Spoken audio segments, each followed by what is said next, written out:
Ok, ahora sí. Buenas tardes. Estamos en la mesa Humanidades 4 de la tercera semana de la investigación RPU.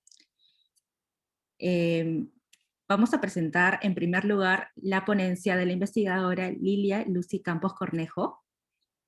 Ella es licenciada en Psicología y docente de Educación Inicial, cuenta con una maestría en Investigación y Docencia Universitaria, una especialización en Psicopedagogía, Formación Docente y Neurociencias, y Dificultades de Aprendizaje. Además tiene un doctorado en Psicología y es graduada de la Universidad Mayor de San Marcos. Es docente principal y actualmente es decana de la Facultad de Psicología en la Universidad Nacional Hermilio Valdizán y especializa en el área educativa. Además, es investigadora en temas psicológicos y educativos de los diferentes niveles educativos. Un gusto, Lilia. Y ahora sí, puedes comenzar con tu ponencia. Muchas gracias. Muy buenas tardes con todos. Soy la psicóloga Lilia Lucy Campos Cornejo de la Universidad Nacional Hermilio Valdizán. Y en esta oportunidad voy a presentar el estudio realizado por un equipo de profesionales de varias universidades sobre la autoeficacia y el pensamiento complejo en estudiantes de educación superior en el Perú. Bueno, consideramos que estas dos variables son sumamente importantes en la formación de profesionales y se consideran en muchas currículas dentro de las competencias generales. Nos apoyamos en Lippmann sobre pensamiento complejo, quien señala pues que la educación tiene el propósito, ¿no?, elemental de fortalecer el sujeto, el carácter objetivo y racional para poder concebir así la totalidad de la realidad. Hoy en día que el mundo es cada vez mucho más complejo, es importante que los estudiantes universitarios desarrollen esta competencia. Por otro lado, tenemos la autoeficacia, igualmente un aspecto sumamente importante en la vida académica y también de todos los profesionales, ¿no? Basado en la propuesta de Betancourt y Cerrón del 2017, que señala que el educando regule su forma de pensar y actuar para que respondan pues de manera eficaz y eficiente a todas las exigencias educativas, laborales y tenga éxito, ¿no? Para ello, nos hemos planteado los siguientes objetivos. Primeramente, determinar la relación entre la autoeficacia y el pensamiento complejo en estudiantes de 4 universidades públicas, y luego analizar la predictibilidad de las dimensiones del pensamiento complejo sobre la autoeficacia y comparar ambas variables según el género. En cuanto al método, esto es un estudio orientado desde el enfoque cuantitativo, de estrategia asociativa y de diseño predictivo transversal. En relación a los participantes, estuvo conformado por 543 estudiantes universitarios de diferentes carreras profesionales, 2 de la capital y 2 de provincia. De la capital trabajamos con estudiantes de la Universidad Nacional Mayor de San Marcos, ¿no? Estuvo a cargo del psicólogo Miguel Jaimes, de la Universidad de Ingeniería de la UNI, docentes Alicia Campos González y Pablo Barreto, y del Cusco también la doctora Janet Castro. Bueno, en Huánuco también tomamos la muestra, o sea, estuvo conformado por Huánuco, Cusco y la UNI San Marcos, de los cuales el 71% han sido del género femenino y el casi 29% del género masculino. Bueno, las edades fueron de 18 a 25 años. En cuanto a los instrumentos utilizados para la autoeficacia, se ha considerado la escala de autoeficacia percibida específica de situaciones académicas de Palenzuela y la escala de pensamiento complejo de Sergio Tobón, que justamente ha estado construido para estudiantes universitarios. A partir de esto, voy a presentar los siguientes resultados. Se ha encontrado una relación moderada significativa entre estas dos variables, ¿no? Pensamiento complejo y autoeficacia. Asimismo, hemos visto la relación de la autoeficacia con cada una de las dimensiones del pensamiento complejo, ¿no? Las dimensiones son análisis, resolución de problemas, análisis crítico, análisis conceptual, análisis sistémico y creatividad.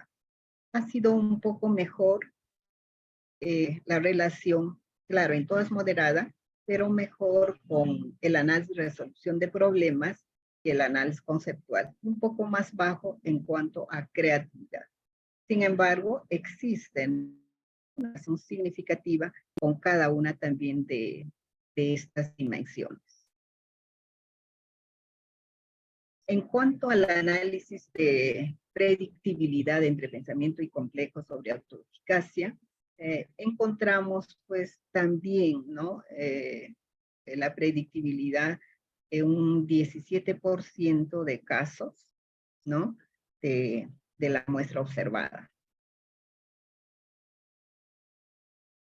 Igualmente, se realizó la comparación de la autoeficacia y las dimensiones del pensamiento complejo según género, ¿no? Donde se ha encontrado igualmente entre estudiantes de ambos géneros no existe relación significativa. O sea, el pensamiento complejo ni la autoeficacia es predominantemente en ninguno de los géneros. No existe relación significativa.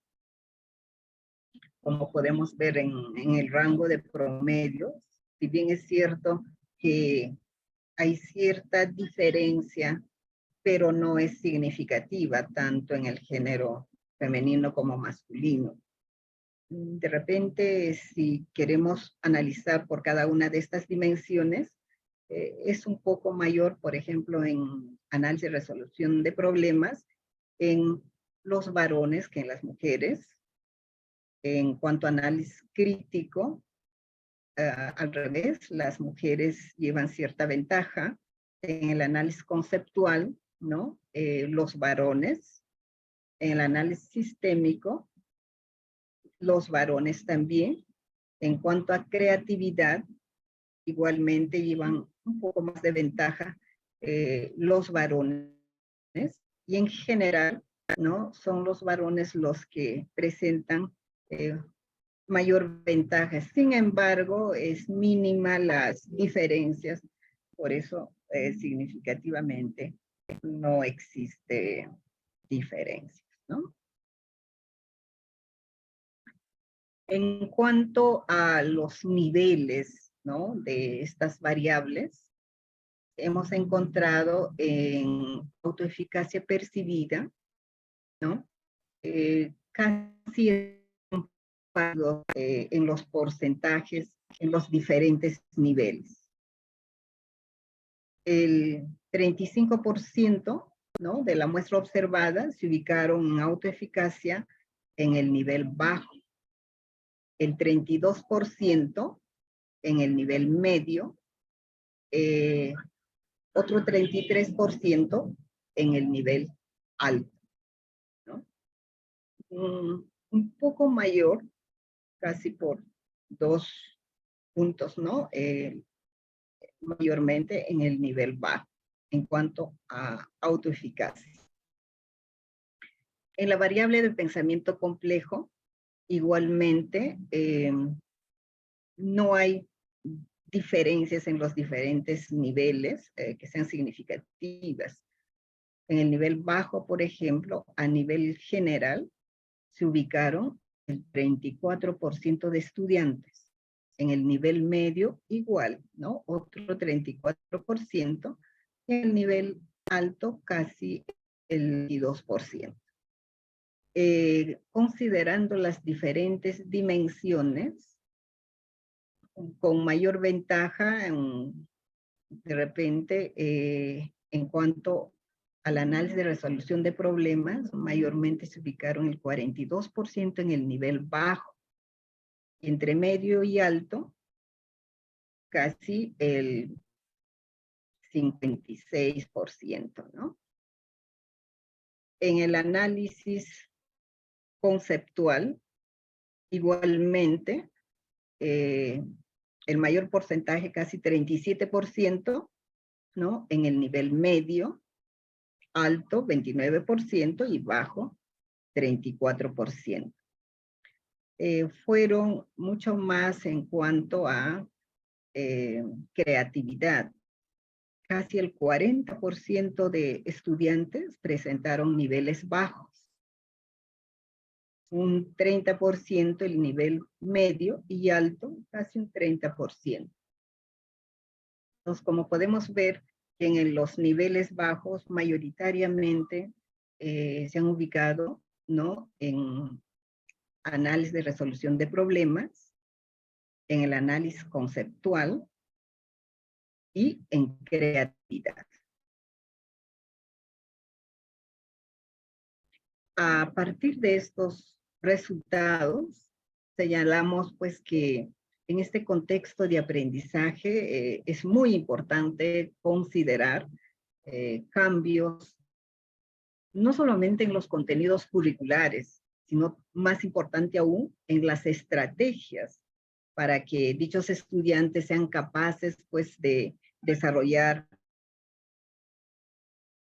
tanto del pensamiento complejo como de la autoeficacia, y sean capaces de pensar en los problemas de la realidad contextual de una manera más integral, más compleja, y en toda su multidimensionalidad, puesto que este mundo actual es lo que exige, ¿no? De esta manera ellos podrían desarrollar procesos mucho más creativos, innovadores, con su abordaje a través también del fortalecimiento de la autoeficacia. Y eso va a depender mucho también de las estrategias de enseñanza de los docentes y los en cuanto también a los contenidos curriculares, lo que se orienta a fortalecer mejor estas competencias generales, ¿no?, de ambas variables de estudio. Bien. Con esto termino mi presentación y muchas gracias.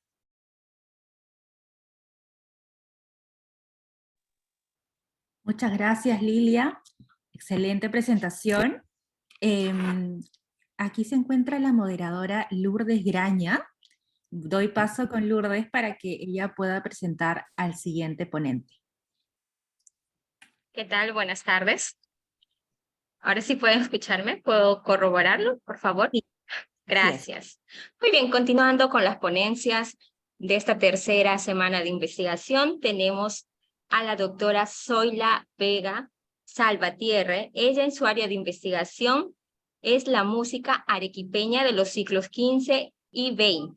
Lleva a cabo una profunda tarea de recuperación del patrimonio musical de su región. Como investigadora musical ha publicado textos y contextos de la obra Roberto Carpio en Arequipa del siglo XX. También hizo tesis de maestría en Chile en el año 2001, calificada con distinción máxima. Vida musical cotidiana en la Arequipa del oncenio de Leguía de 1919 y 1930. También tiene premio a tesis de doctorado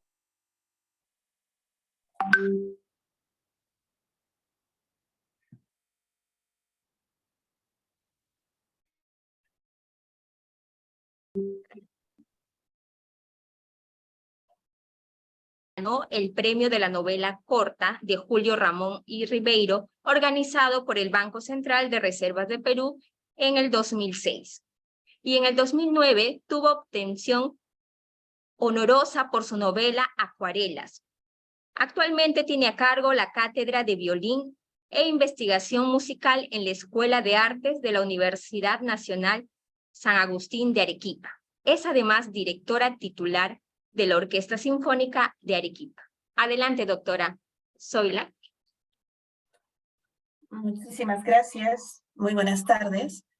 ¿Me permiten compartir pantalla, por favor? Sí, por favor, Lilia, por favor, con la investigadora Lilia, ¿puede dejar de compartir su pantalla, por favor, para compartir la nueva presentación? Gracias. Muchas gracias. Bien, muy buenas tardes con todos. Confírmenme, por favor, si pueden ver la diapositiva. Muchas gracias. Muy amables. Así es. Bien.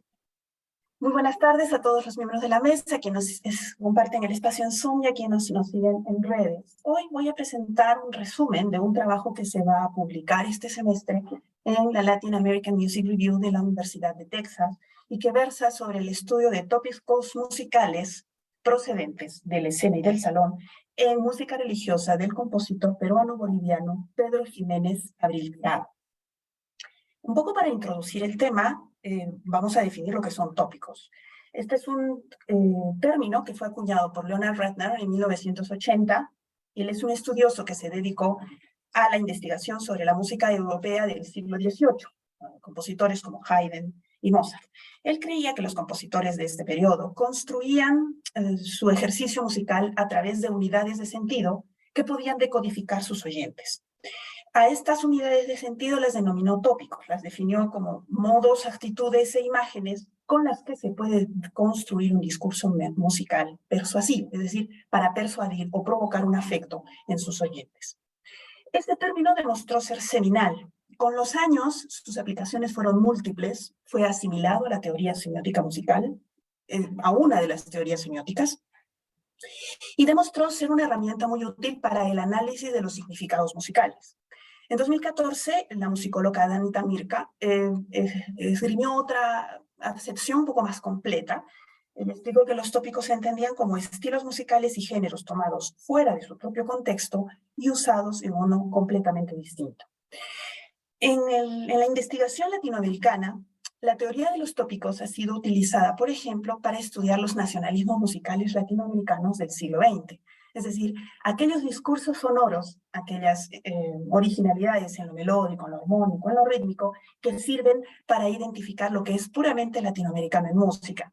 Pero ha sido poco aplicado para la música para la que originalmente Ratner pensó el término, como es la música del siglo XVIII y XIX, debido a la carencia de fuentes. En 2006 se produjo el descubrimiento de la obra del corpus musical del compositor Pedro Jiménez Abril Tirado, nacido en Arequipa en 1784 y fallecido en Sucre en 1856. La totalidad de la obra de este compositor, que vivió precisamente en el cambio, en el periodo transicional de la colonia a la república, se conserva en su totalidad en el Archivo Arzobispal de Sucre y en los Archivos y Biblioteca Nacionales de Bolivia, también con sede en esa ciudad. Estamos hablando de un corpus de más de 650 obras que recién ahora está siendo catalogado, analizado y estudiado, y que en el marco del estudio de la cultura del Bicentenario sudamericano en general, supone un gran hito por su importancia. Pedro Jiménez fue un compositor ecléctico. Se dedicó a composiciones sacras, profanas, escénicas, de salón, de cámara, sinfónicas. Pero para este estudio me ha interesado específicamente su obra religiosa en lengua vernácula. Los compositores de capilla, como él lo fue de la Catedral de Sucre, solían componer obras en latín y obras en castellano. Las de latín eran más conservadoras, más rígidas, y las que se escribían en castellano ofrecían a los compositores mayores libertades. Y es precisamente en este conjunto de obras donde se aprecia una gran diversidad de estilos. Para el trabajo que estoy presentando, tomé como ejemplo el análisis de 8 obras sacras escritas en castellano. 4 de ellas son canciones de exaltación y loor, de alabanza a la divinidad. Y 4 de ellas son canciones de arrepentimiento, de introducción, lamentación, meditación, o de pedido de perdón por los pecados cometidos. Los originales de estas obras se encuentran en su totalidad en los 2 archivos de Sucre. Y para el estudio se procedió a una transcripción y a un análisis sistemático de las partituras encontradas. Para resumir un poco lo que se ha encontrado en cada uno de los grupos analizados, diremos que las canciones de exaltación presentan tópicos, es decir, unidades de sentido musicales muy específicas. Son canciones que utilizan ritmo de danzas, como el minué, la contradanza, la gabota. Están escritas en tonalidad mayor, sus ritmos son alegres, sus líneas melódicas son muy recargadas, llenas de melismas, combinan a veces varios géneros, minueto, la entrada francesa, porque la alegría todo lo alcanza, todo lo expande, la alegría quiere estar en todas partes y combina muchos elementos. Para que nos hagamos una idea, vamos a escuchar un fragmento del final del dúo 1 en honor a nuestro Señor Jesucristo, orquesta de cuerdas, 2 tiples. Está interpretada por un conjunto de estudiantes de la Escuela de Artes de la Universidad de San Agustín y solistas del coro Arequipa.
Por contraparte, las canciones de lamentación, de dolor, de arrepentimiento son la otra cara de la moneda y son muy diferentes. Están escritas en modo menor, que en Occidente es un tópico asociado a la tristeza. Están escritas en un ritmo lento, jamás usan danza y tampoco combinan ritmos. Y utilizan una serie de tópicos como Sturm und Drang, un tópico proveniente de la tradición alemana del siglo XVIII, el ombra o tempesta, un tópico proveniente de la tradición italiana para demostrar inquietud, e incluso utilizan un tópico de Yarabí, que enseguida voy a explicar. Estas canciones de lamentación utilizan movimientos cromáticos para representar sonoramente el llanto, la queja y la lamentación. Para escuchar la diferencia y el contraste, vamos a oír la primera parte de la salutación número 1 para la fiesta de las 5 llagas, una fiesta en honor a las heridas de Cristo cuando pendía de la cruz. El grupo es el mismo. Si escuchan un poco de impureza en la grabación es porque fue grabado en vivo.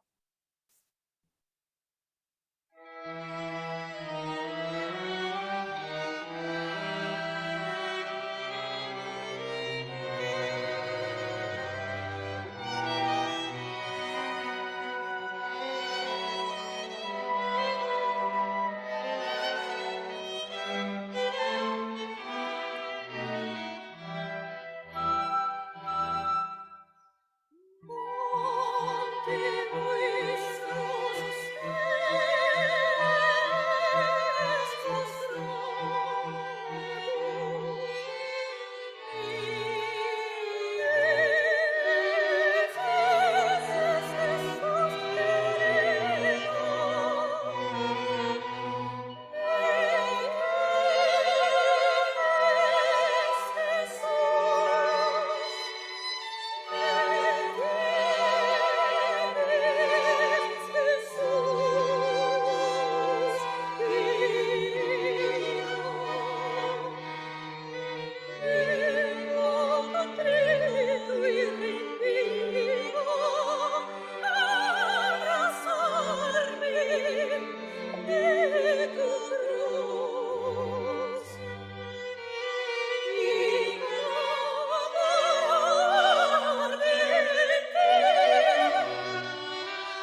tópicos que más me llamó la atención al momento de realizar estos análisis fue precisamente el tópico de Yarabí. Para la mayoría de peruanos, el Yarabí está asociado con una canción de amor despechado, una canción de tristeza, que es considerado un género nacional. Pero en la época de Jiménez, la aplicación del Yarabí era mucho más amplia. Existía un Yarabí escénico, que muchas veces era utilizado como representación de lo indígena, de lo americano, y posteriormente de lo peruano y de lo nacional. Había un Yarabí doméstico, que era el Yarabí que conocemos actualmente, Yarabí de amor despechado, y existía un Yarabí religioso asociado siempre a la tristeza. En todas las canciones que utilizan el tópico de Yarabí aparece la palabra lágrimas y melismas de lamentación. Uno de los yarabíes, precisamente, que recoge todos los signos musicales de este tópico es un yarabí a dúo entonado en la noche de Navidad en honor a la Virgen de Belén. Se supone que es una ocasión festiva, debería ser una canción de exaltación, porque acaba de nacer Jesucristo. Sin embargo, el yarabí alude a las penas de la Virgen por no encontrar un sitio adecuado donde dar a luz y por el dolor que ella siente al prevenir la suerte que correrá este hijo que acaba de nacer. Lo que vamos a escuchar son tópicos sonoros de yarabí que todavía están presentes en el yarabí moderno, así que nos van a sonar bastante familiares.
Este es un breve resumen de todos los tópicos que se encontraron en los análisis del repertorio propuesto.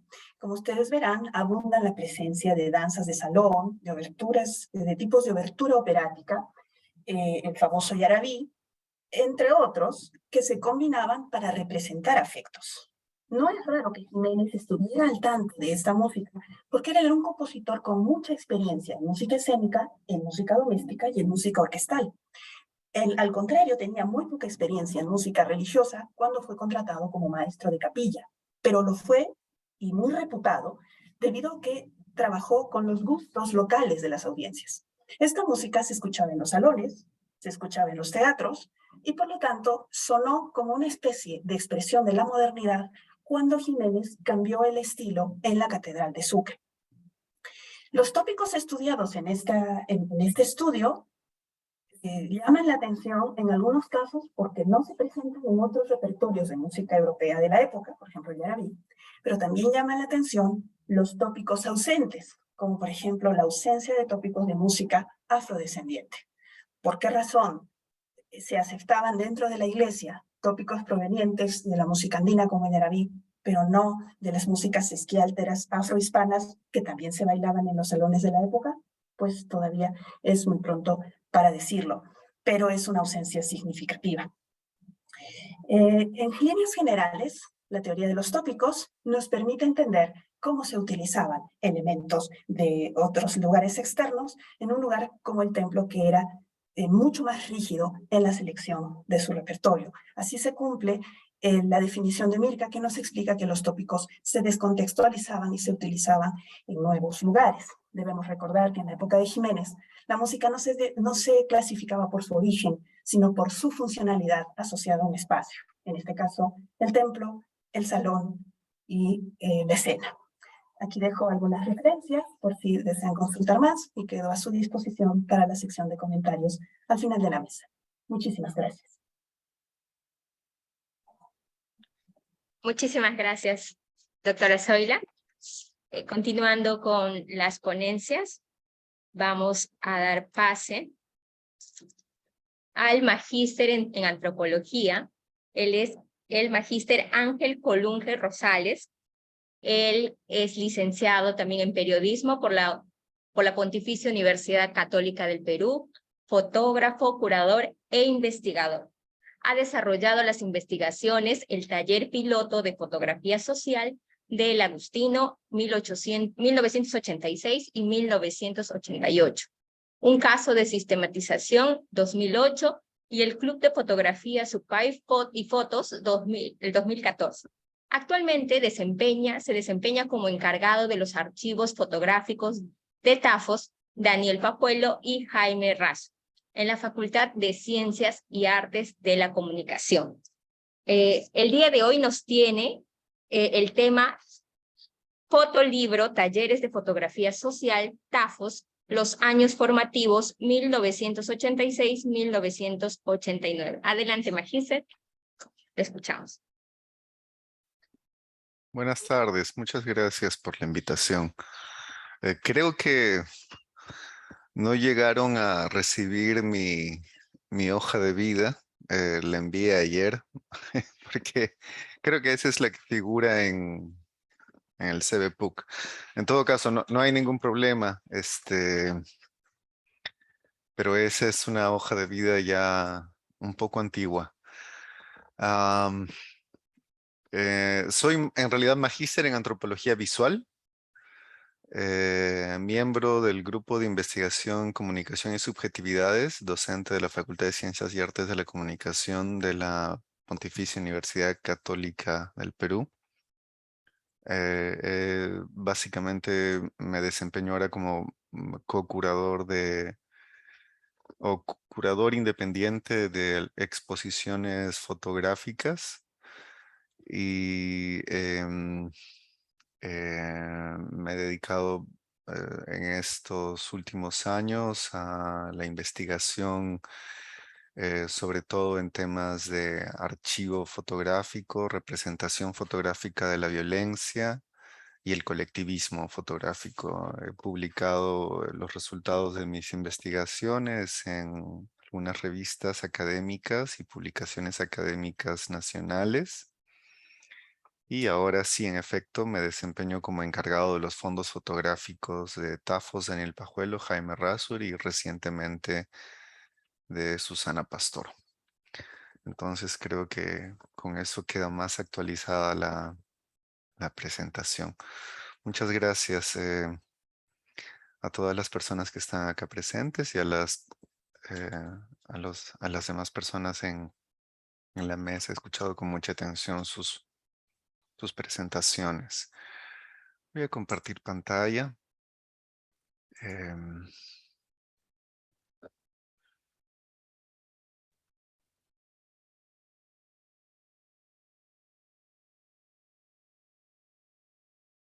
Muy bien.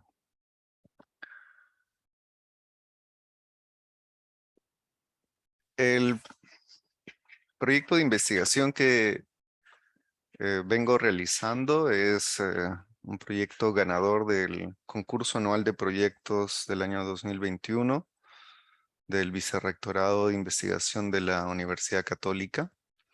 Tiene como título el fotolibro Talleres de Fotografía Social de Tafos y se enfoca en los años formativos entre 1986 y 1989. 1989 no como una fecha fija, sino más bien como una fecha flexible. Para quienes no conocen el proyecto Tafos, los talleres de fotografía social fueron una experiencia que se llevó a cabo en Perú entre 1986 y 1998 en diversas regiones y que básicamente consistió en entregar equipos fotográficos fácil uso a diversos grupos humanos que no eran fotógrafos profesionales. Y con fotógrafos no profesionales me refiero exclusivamente en el sentido bordiano, que quiere decir que su principal ingreso económico no era la fotografía. Nada más, no tiene ningún otro sentido. Estos fotógrafos no profesionales, además, formaban parte de organizaciones de base dentro de los espacios geográficos a los cuales pertenecían. Y en ese sentido cumplían con los imperativos de esas organizaciones para el registro fotográfico que llevaban a cabo.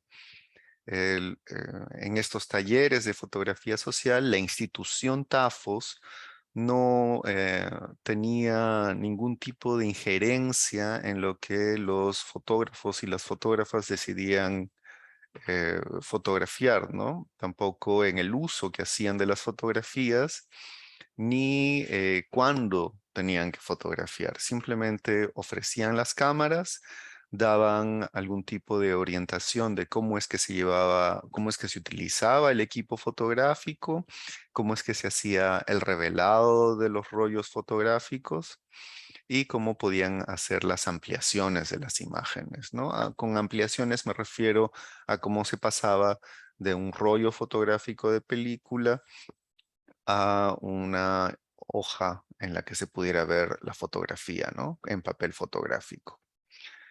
El origen de este proyecto está en 1986, cuando dos ciudadanos alemanes, esposos, Thomas y Helga Müller, que se encontraban trabajando en Ocongate, en las escuelas de educación popular de la parroquia jesuita en Ocongate, reciben la solicitud de Gregorio Condori, ¿no?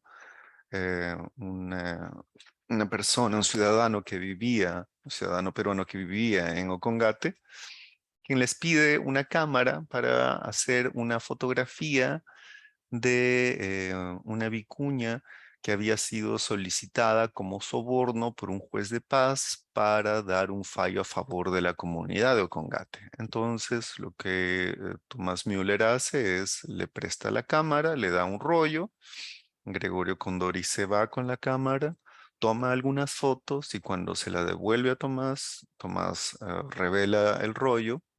Al revelar el rollo y hacer una plancha de contactos, ahora les voy a mostrar lo que es una plancha de contactos, se da cuenta que en el resto de imágenes, además de la foto de la vicuña que servía como evidencia, entre comillas, ¿no?, de este soborno,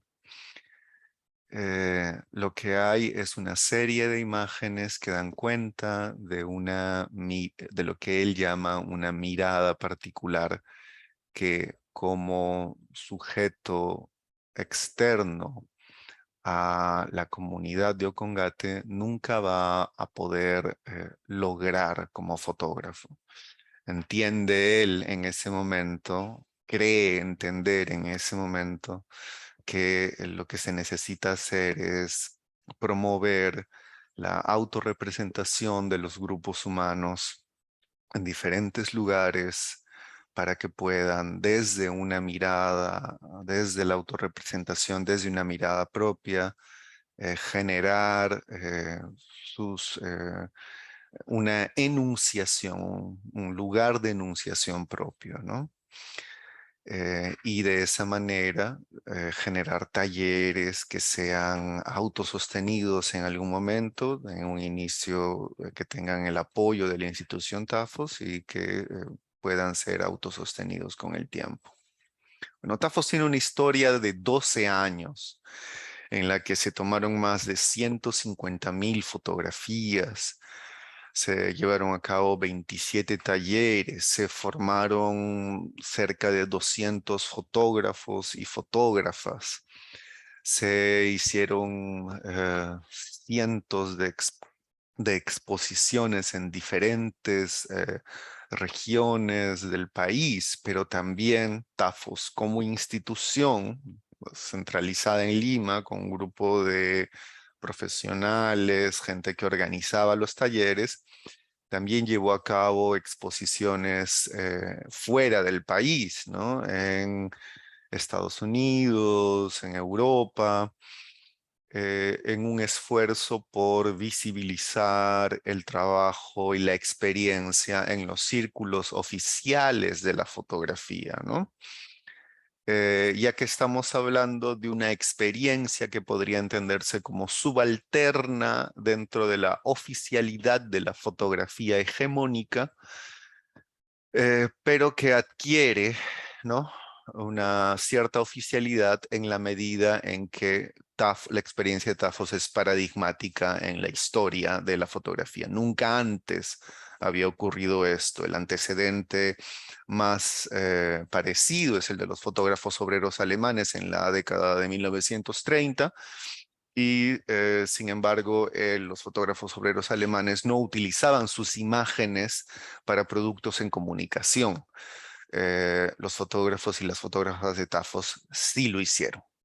Yo me enfoco en los primeros años, en los años formativos, porque creía que ahí se encontraban las semillas de lo que iba a dar cuenta de todo lo demás, ¿no? De todo lo que venía en el año 2000, perdón, en los años 90 en adelante. Mi investigación todavía no está terminada. Mi investigación ha terminado su trabajo de campo y está en un proceso de edición, que es el fotolibro. Pero ahora les voy a dar más alcances de los avances. Se enfoca, como les comenté, en estos 4 primeros años de Tafos. Y esto es relativo. La investigación definitivamente toma 1986, 87 y 88. 89 con ciertos límites. No hay necesariamente un momento en el que se pone un fin hasta donde llega, ¿no? Porque hay talleres que empiezan en el año 89 y esos talleres no estamos registrando en la investigación, ¿no? Pero sí hay talleres que empiezan antes y que inclusive se pasan del año 89 y esos talleres sí están siendo involucrados en la investigación. Lo que nos importa es sobre todo los talleres que empiezan en estos años, porque son estos los talleres que, además del taller de Ocongate y el Agustino, que son como medio pilotos, ¿no? Son los talleres que van a dar forma a la metodología intuitiva, ¿no?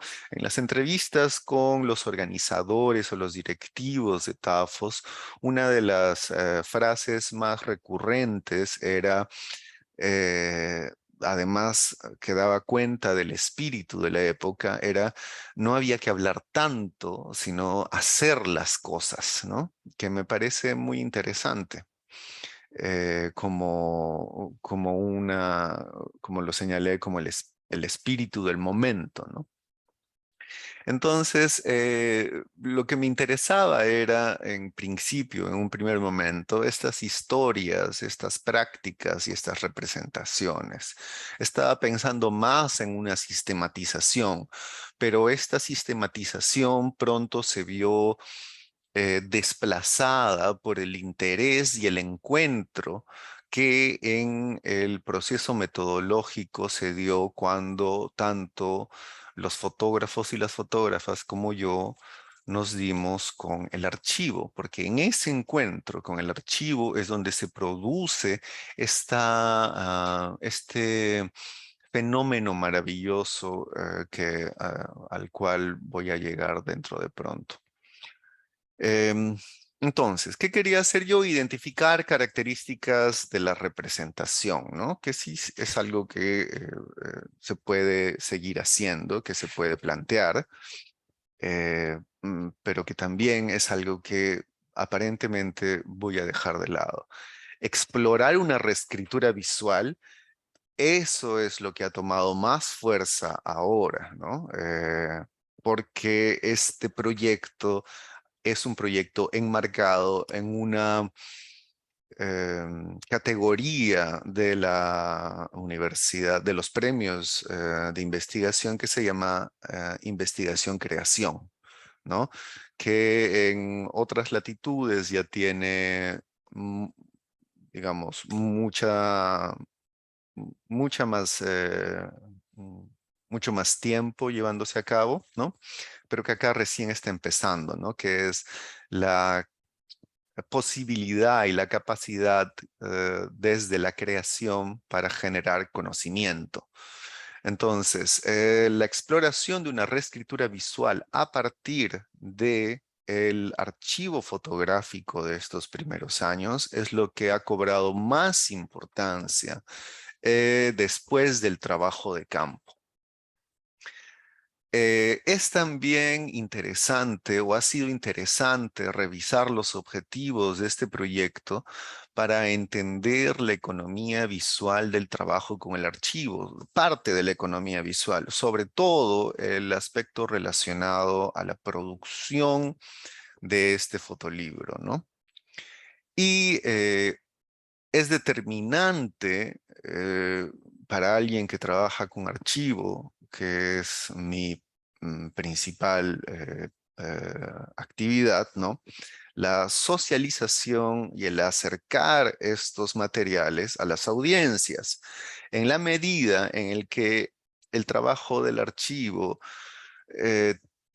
no contemporáneo está vinculado a desplazar la idea de que el archivo es guardar las cosas en una bóveda y de que el archivo es un lugar. El archivo no es un lugar en la teoría contemporánea sobre el archivo. El archivo es una dinámica, ¿no?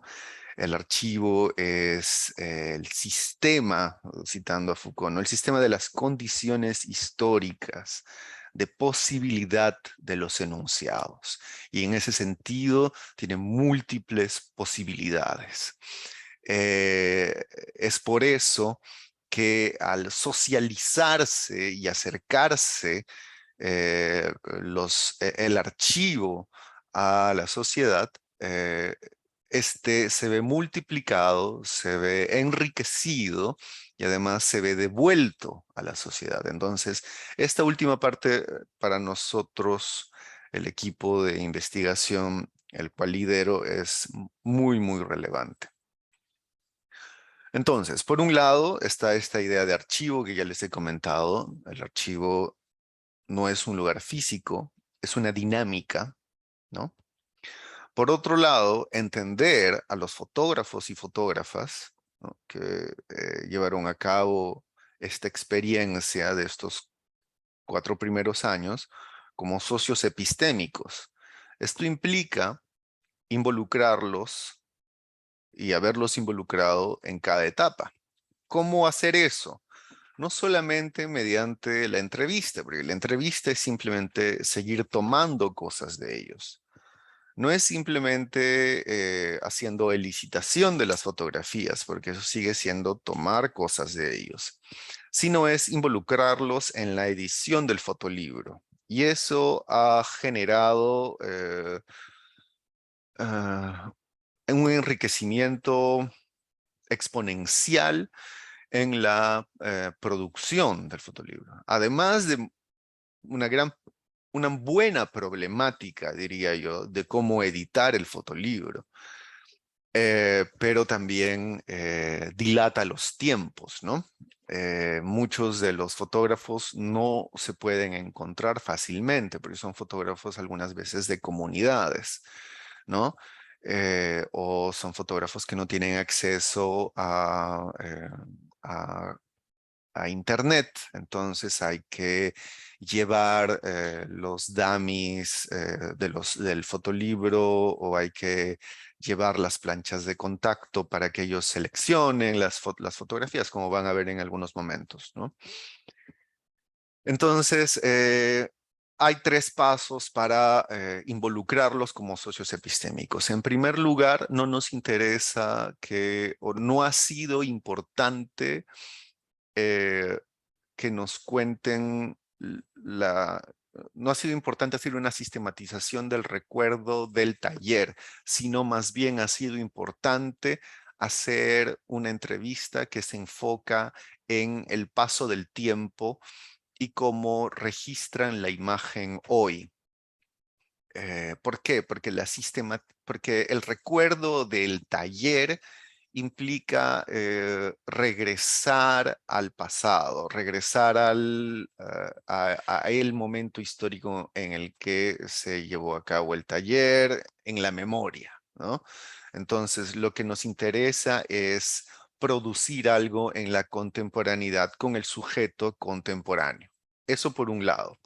Por otro lado, se trata de que los fotógrafos y las fotógrafas puedan trabajar con las imágenes ahora. Entonces, se llevan las imágenes ahora que produjeron en ese entonces y se les pide, después de hacer una serie de preguntas acerca de cómo se ven en estos momentos, qué cosas creen que han cambiado en este momento con relación a sus espacios, con relación a la problemática del país en este momento, con relación a cómo se sienten en diferentes ámbitos de su vida, ¿no?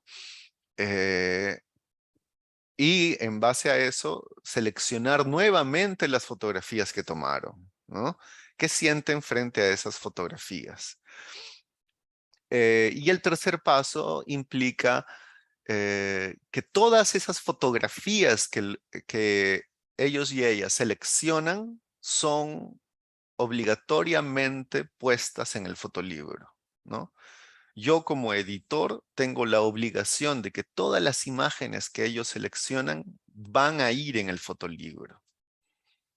Ya veo yo cómo van.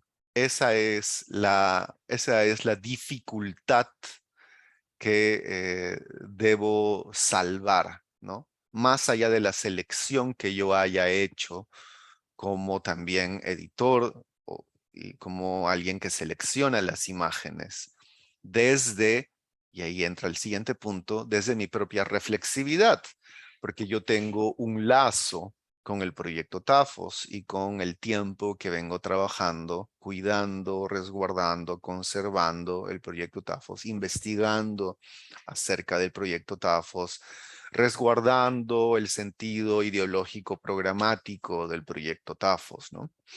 ¿Y por qué ideológico programático? Porque el lenguaje, las entrevistas acerca de cómo se sienten, cómo están ahora, uno podría decir que después de 32, 34, 36 años, dependiendo de cuándo ha empezado cada taller, uno pensaría que podría haber cambiado, pero en muchos casos no ha cambiado.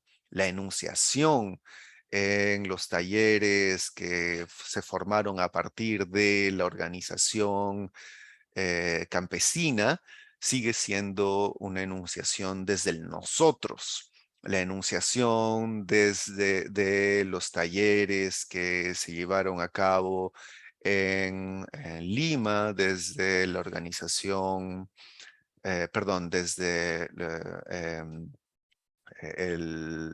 el SEA, Servicios Educativos el Agustino, tiende a ser más desde la producción individual, desde el sujeto que adquiere una herramienta que lo empodera, una herramienta que lo reivindica como creador, ¿no? Entonces, hay diferencias, ¿no? En estas enunciaciones, pero a la vez se mantienen ciertos nexos, ¿no? Que permiten seguir articulando una mirada en común en Tafos que tengo de alguna forma que hacer coincidir. ¿Y cómo hacer coincidir todo esto? Y ahí es donde surge el mayor problema conceptual, ¿no? Y que eh, plantea una ruta, una ruta que ha sido, que ha tenido muchas tensiones. Entonces recordaba un texto muy provocativo, de reciente bueno, reciente, no tan reciente, pero de Kaya Silverman, que se titula En el milagro de lo analógico, donde introduce la operatividad del concepto de quiasma, que toma prestado de el filósofo Merleau-Ponty, quien lo define como el hito ontológico que une quien mira a lo visto, quien toca a lo que es tocado, y la visión y la visibilidad al tocar y al tacto. En términos retóricos, se refiere al reverso que mantiene el sentido, ¿no? Más o menos como esa frase de Kennedy, ¿no? De no te preguntes lo que tu país puede hacer por ti, sino lo que tú puedes hacer por tu país, ¿no? Que es una figura que se puede aplicar a la lógica que opera para aquellas personas que más o menos conocen la lógica física de la cámara oscura y de la fotografía, ¿no? Es a la lógica que opera en el viaje de la luz desde el mundo sensible, ¿no? A través de la cámara oscura hasta la imagen latente, ¿no?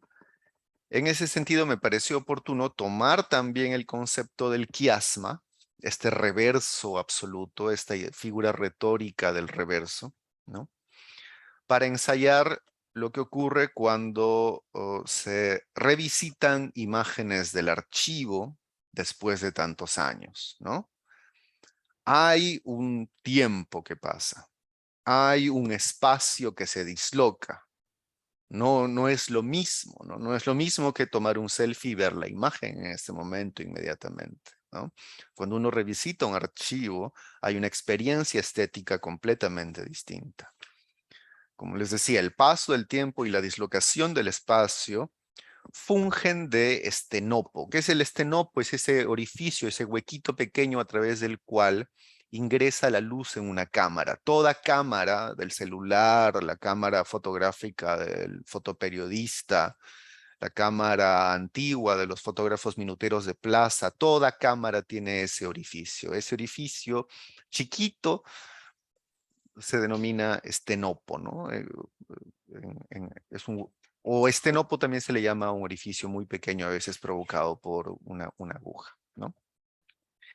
Ese orificio a través del cual se media la imagen fotográfica, ¿no? Podría ser el equivalente a ese paso del tiempo y a esa dislocación del espacio. Y la aparición cognitiva en la memoria, en el mundo imaginal, no es formalmente diferente a la imagen tomada 30, 40 o 50 años atrás. Pero, ¿no? Cuando miramos esa imagen, ¿no? De hace 30, 40, 50 años atrás, no estamos mirando otra imagen, ¿no? Pero todo ese tiempo,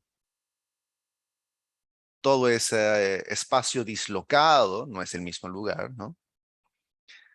Han provocado que sus significados y la forma en la que la imaginamos en la contemporaneidad, ¿no? Que sería nuestra cámara oscura, nuestro cerebro, ¿no?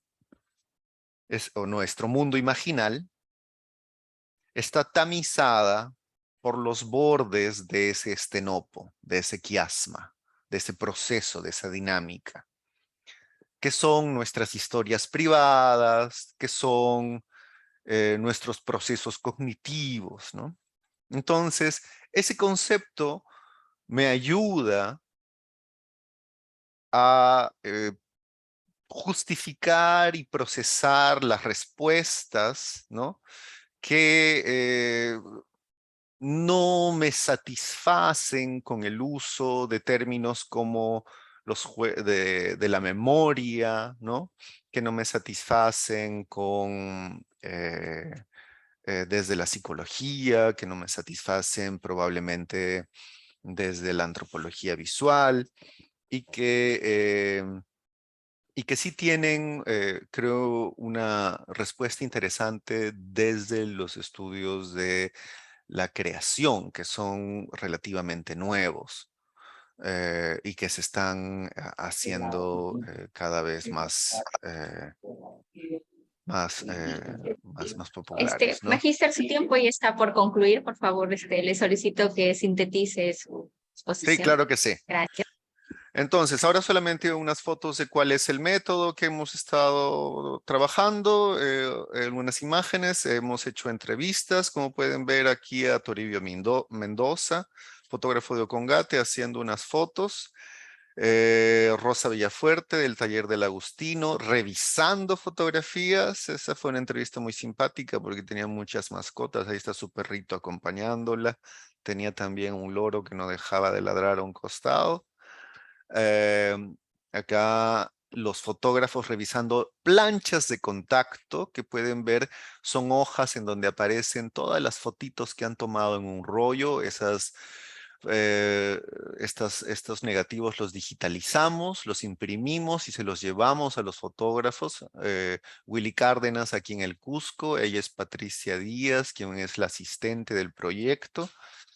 Aquí están Melchor Lima y Plácido Vilca en Ayaviri. Ellos son parte todavía de la Federación Única de Campesinos de Melgar. Ellos solicitaron además la reposición y devolución histórica de todos sus negativos de manera digital, cosa que hemos cumplido, ¿no? Porque es parte de los objetivos del archivo y están revisando las imágenes para trabajar nuevamente con con los jóvenes campesinos de sus comunidades para la organización. ¿Qué vamos a hacer? Vamos a hacer un fotolibro, que es una reescritura visual contemporánea de los 4 primeros años de Tafos, un corto documental que da cuenta de la producción del fotolibro y un artículo que reúne un artículo que da cuenta de la producción desde el archivo y explica el quiasma. Y estas dos fotos para mí son relevantes porque ambas hablan del trabajo en la primera imagen, y además es una imagen subvertiva, pero es trabajo también, que reivindica la protesta, ¿no? Y del trabajo también esta imagen maravillosa de Gloria Calderón del Agustino, que es el trabajo comunal. En ambos casos se trata de imágenes anti-neoliberales, imágenes que son de contrainformación y de resistencia. ¿En qué nos encontramos ahora? En una selección previa de 544 imágenes seleccionadas por mí, 133 imágenes seleccionadas por los fotógrafos. Estamos trabajando en una plataforma Miro, a partir de la cual vamos a hacer ya la preselección y luego producción del dummy y producción del corto documental. Espero sus preguntas luego para la ronda de preguntas. Muchas gracias y disculpen que me haya pasado el tiempo. Muchas gracias, Ángel. Gracias a todos los ponentes. Ahora pasamos a la ronda de preguntas. Solicitamos a los participantes realizarlos a través del chat. Muchas gracias.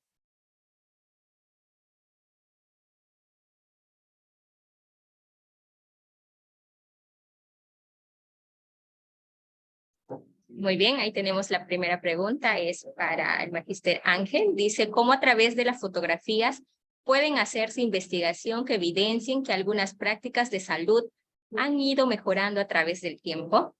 Gracias.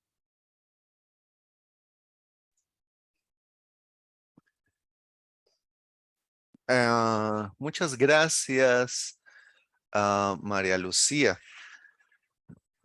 No hemos abordado nunca ese tema, pero me parece muy interesante. Habría que pensar varias cosas. En principio, habría que establecer lo que significa las categorías de mejoras en las prácticas de salud, ¿no? Pienso, desde un punto de vista metodológico, ¿qué significa mejorar las prácticas de salud? Estoy pensando desde la desmitificación de lo que es siempre la medición de instituciones hegemónicas, ¿no? Por ejemplo, mi tema no es la salud, pero en cuanto al tema económico, hay muchas veces mediciones que dicen tal país está mucho mejor económicamente porque ha salido de la pobreza y ganan muchas veces, tienen más ingresos, pero y tal otro país está mucho peor en términos de pobreza porque el PBI es tal otro, ¿no? Pero si uno compara índices de, por ejemplo, felicidad, el país que es más pobre es mucho más feliz que el país que no es, que es más rico, supuestamente, ¿no? Entonces, en principio yo tendría que o evaluaría cuáles son estas categorías de mejoras en las prácticas de salud. Por otro lado, me acercaría a revisar cuáles son los archivos fotográficos vinculados a la salud. Hay maravillosos, la fotografía ha metido su mano en todas las disciplinas. Roland Barthes decía que el siglo XX nos ha traído, perdón, que el siglo XIX nos ha traído dos grandes herramientas para la modernidad.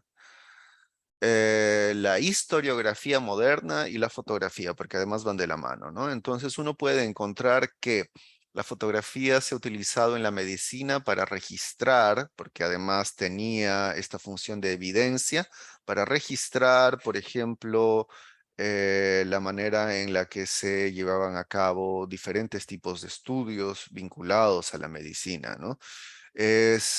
Hay registros fabulosos, algunas veces hasta macabros, desde mi punto de vista, ¿no? Como alguien que no está vinculado a la salud, de las secuelas, por ejemplo, de los soldados heridos en la Primera Guerra Mundial, de los avances en la salud en la Segunda Guerra Mundial, etcétera, etcétera, etcétera. Entonces, hay que revisar los archivos de las instituciones médicas y cómo se organizan. Generalmente las instituciones públicas tienen el menor presupuesto para los archivos.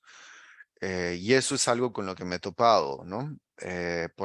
Pero ahí se encuentran tesoros que uno, si lo sabe utilizar y sabe investigar con eso, es una maravilla, ¿no? Eh, a Muy ver, bien, Ángel, para finalizar con la duda que tiene María Lucía, le voy a hacer la siguiente pregunta. Dice, usted colocó una fotografía de un padre con el niño en los brazos que anteriormente no se daban y que esta, dice,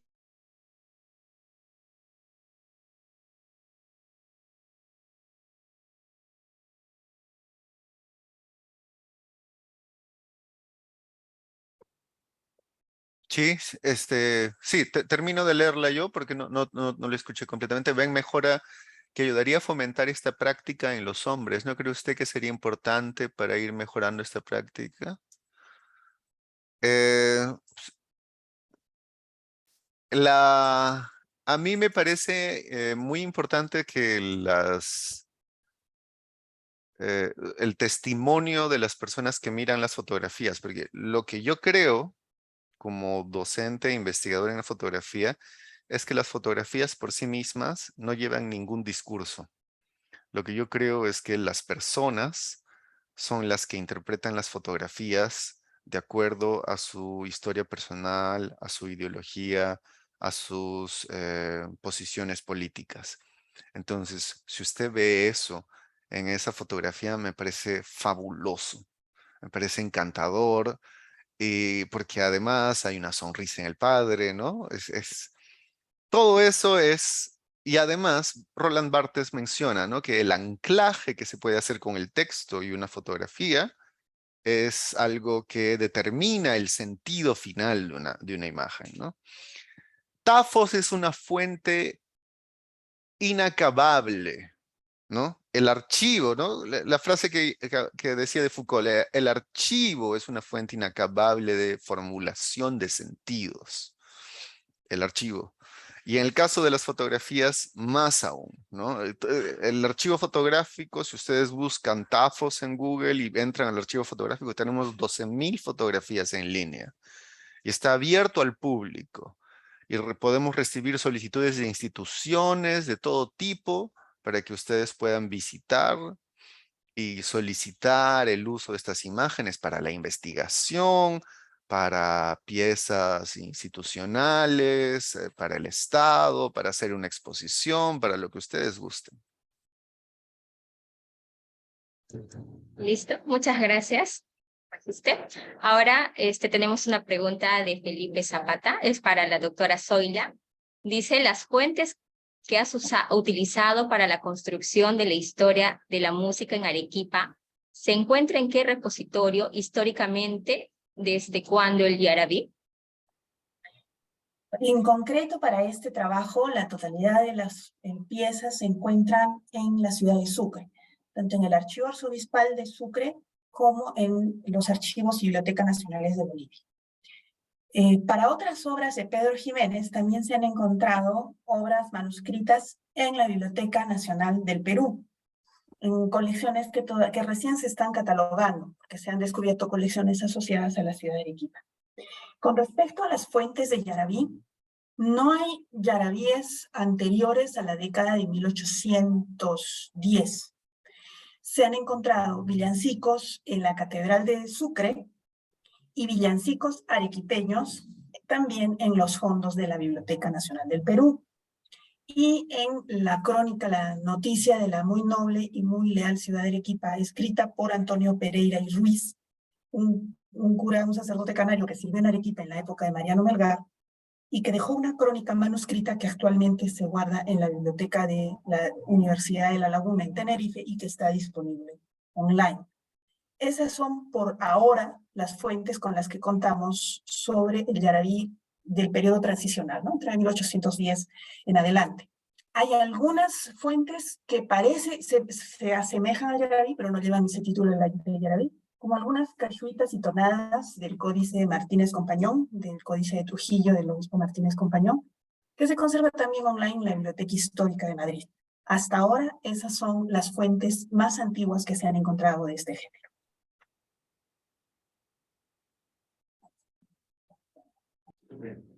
Muchas gracias, doctora Zoila.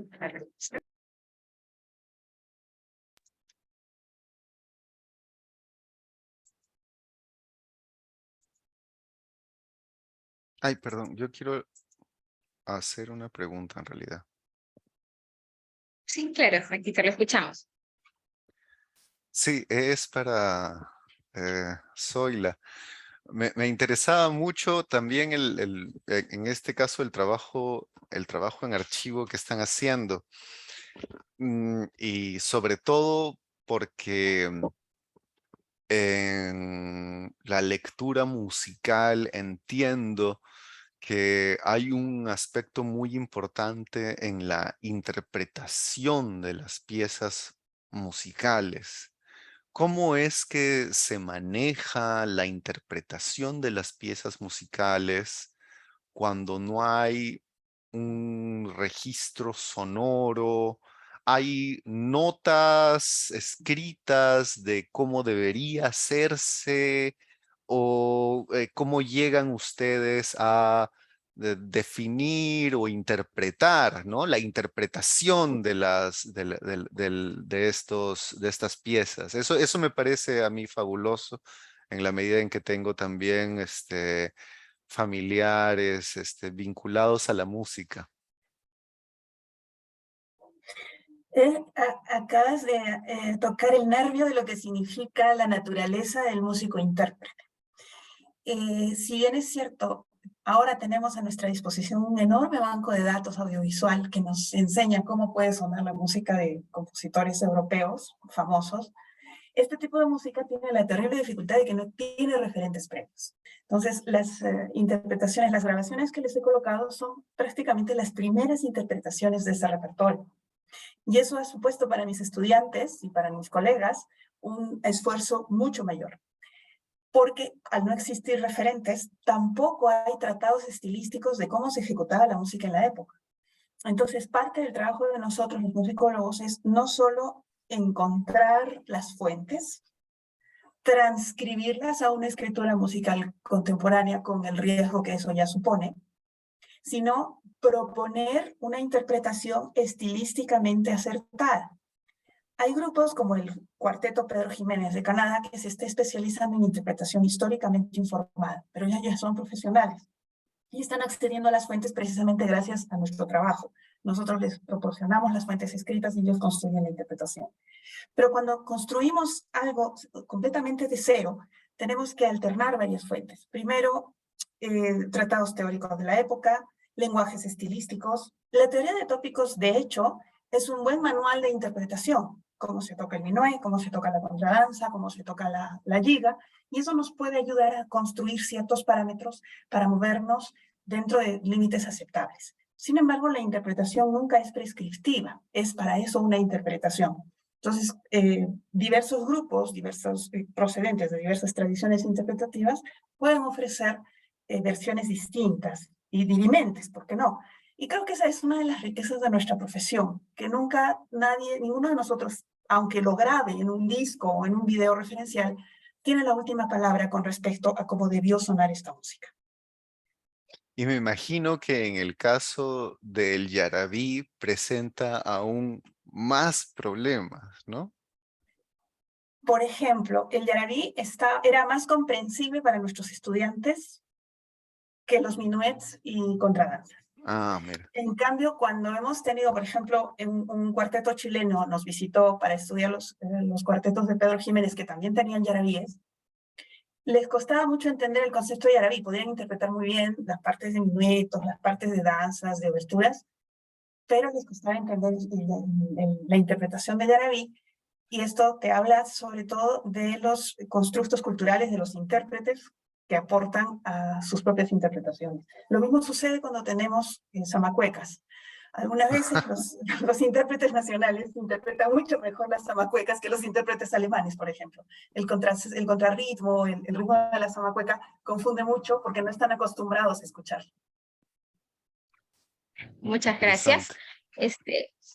Doctora Lilia, una consulta. ¿Cuáles han sido las dificultades y cómo ha superado tal vez las dificultades que ha encontrado en su investigación? Sí, bueno, la principal dificultad ha sido sobre la aplicación del instrumento, ¿no? O sea, lógicamente esto ha sido con el consentimiento informado de los participantes, pero no todos realmente aceptamos, posiblemente porque en lo virtual pues no hay un compromiso como en el presencial, ¿no? Entonces, eso ha sido una gran dificultad en cuanto a la aplicación de los instrumentos, ¿no?